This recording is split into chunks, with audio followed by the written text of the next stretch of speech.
اسمي سمر، بعمل ميزانية يومية وأسبوعية.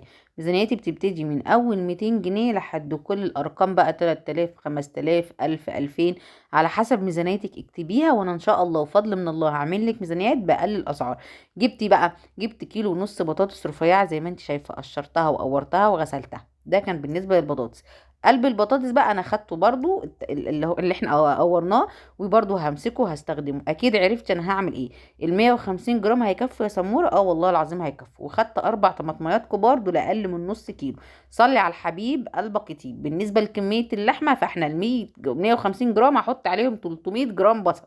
البصل مضاد حيوي طبيعي، بيغذي، حلو ومفيد، من الاكلات اللي بحاول ادخلها للولاد وبكتر فيها على قد ما اقدر.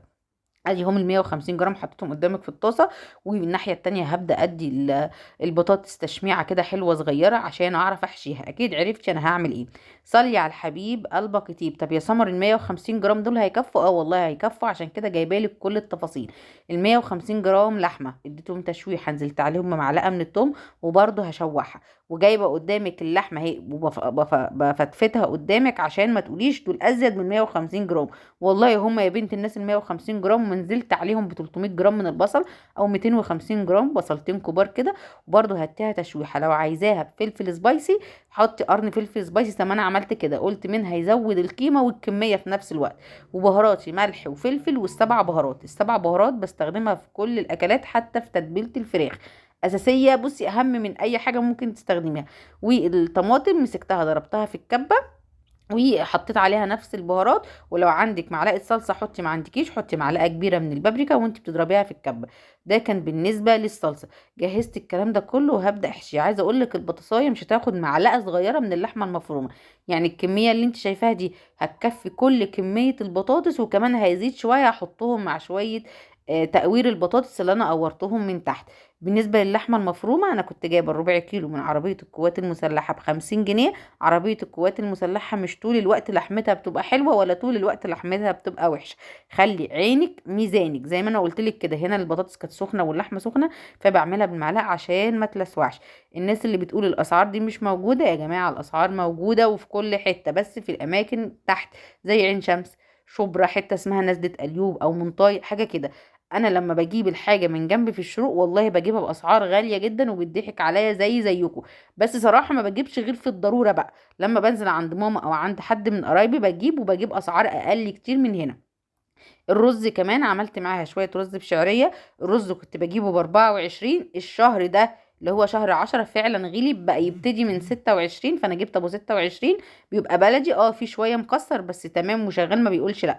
مسكت قلب البطاطس هفرده في قعر الصينية، وهحط عليها معلقتين من الصلصة، ما ولعتش عليها النار ولا حاجة.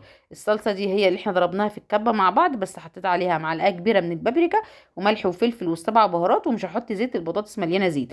وهفرد الكلام ده كله في قعر الصينيه، وهبدا ارص الصينيه بتاعتي على انها ورده من ورداتي. صلي على الحبيب قلبك يطيب. ما تنسيش تكتبي لي ميزانيتك ايا كانت هي كام، يوميه واسبوعيه. انا كمان بعمل اكلات من اول 5 و10 جنيه.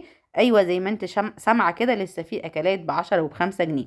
هنا نسيت احط التوابل فحطيتها، وهديها تقليبه وهرصها كمان رصه كويسه. انا كمان بعمل ميزانيات للفاكهه. عملت معاكم ميزانيات للفاكهه كذا صنف ب100 جنيه. عملت معاكم ميزانيات للسندوتشات او ميزانيات للجبن زي ما انت هتسميها وزي ما انت هتحبي. ايا كان الميزانيه انا بحاول وبسعى واجتهد. لو انت شايفه ميزانياتي اسعارها مش موجوده، بلاش يا ستي خدي افكار بما انك قاعده في حته اسعارها غاليه. انا لما بجيب الاسعار والله يا جماعه زي ما جبتها كده بحطها، ولا عمري زودت عليكم اسعار ولا قللت اسعار، عشان ده مش مصلحتي، انا مش هضحك على نفسي. فصلي على الحبيب قلبك يطيب. حاولي واسعي واجتهدي. ولو انت شفت الفيديو بتاعي متاخر يبقى اكيد الاسعار غليت، خدي منه افكار. ده كان بالنسبه للاسعار. انا خلصت الصينيه بتاعت القمر زي ما انت شايفه. احنا بنحب الطماطم فيها كتير، فالطماطم زي ما انت شايفه اللهم بارك شويه خلي بقى مع الطماطم في الكبه. كانت الصينيه عالميه. سويتها على عين البوتاجاز من فوق وبدخلها الشوايه اول ما تستوي. خلصت الاكل ده كله، جبت بروز ب20 جنيه، رز بشعريه، مش عارفه كان كيلو الا ربع وربع شعريه حاجه كده. بجيب رز وشعريه ب20 جنيه هو يحطهم مع نفسه. اللهم بارك، اكله فاخر من الاخر.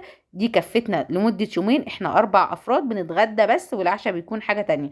صلي على الحبيب قلبك يطيب. قولي لي ايه رأيك، بتعملي الصينية دي زي كده وبتاخد معاكي لحمة قد ايه؟ اتحداك ان انت تعملي اكلة ب150 جرام حتى لو بشاميل مش هيكفي.